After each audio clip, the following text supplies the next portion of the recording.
Hi, I'm Brian Lord, Senior Vice President here at Premier Speakers Bureau. I'm excited to have with us for our final segment here Daniel Burrus, a futurist, business strategist, and author of Flash Foresight. Daniel, thanks for coming back with us one more time here. My pleasure. Now, for the last question here, which event planners are going to be the most successful in the future? Well, there are timeless principles of every uh, industry and every profession. And there are things that event planners have had to do, like solving problems, look at what happens when there's weather or something like that.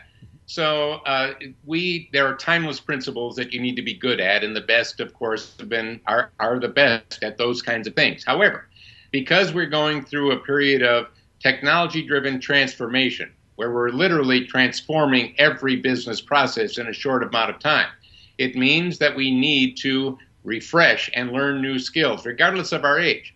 A young event planner has a knowledge of technology that an older event planner does not. Yet the older event planner has the experience and the wisdom that all those years have brought to them.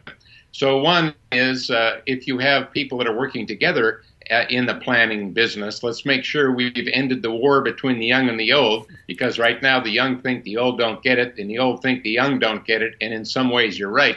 But the reality is it's a perfect fit. We need each other. Secondly, with all this technology coming, remember, you don't have to be a technologist. You don't need to know the physics of a telephone in order to use it. But if you don't know it exists, you can't use it. So I want you to more rapidly keep in mind these changes that are taking place. I need to know what the new tools are. Another thing is, I want you to be on the leading edge, but not the bleeding edge. And the bleeding edge is where you're innovating and no one's ever done it before. It costs a lot of money and it might work, it might not. The leading edge is you look outside of your industry. Outside, so if you're a corporate meeting planner, look outside of your industry. If you're an association meeting planner, you still probably have an industry focus. Look where they have done something that works really well. They've already got the bugs out of it. They've done the bleeding. Then bring that into your industry, into your meetings, into your company, and you will find that you can innovate and be on the leading edge without being on the bleeding edge. They say you can't teach old dogs new tricks. Luckily, we're not dogs. Humans are infinitely upgradable, so it's time to increase our personal relevance as we go forward.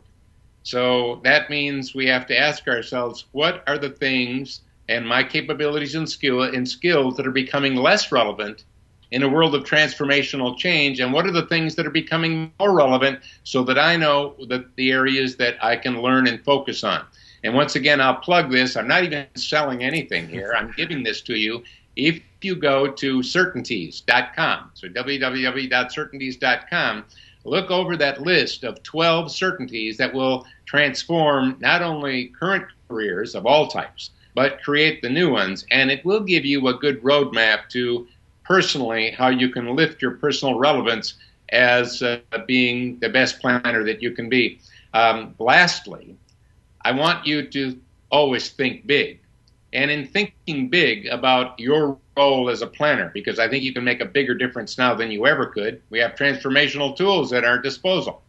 So think big about where you're going in your own personal career, and then realize you just thought small. Why? Because there actually is a bigger big. When I was 25 years old starting my first company, I was thinking big. But now that I look back at myself, back when I was 25, I realized, boy, was I thinking small back then. What does that mean? I'm probably thinking small now. So when I think big about something, I realize I thought small, and then before doing it, I think bigger. And that's how I end up with New York Times bestsellers and things like that. So I'd like you to do that as well. Well, Dan, thanks for this great information. We really appreciate it. And for you event planners who are watching this, make sure to follow this, subscribe to this station, and for more great interviews. Dan, thanks so much for joining us again. I really appreciate it. My pleasure.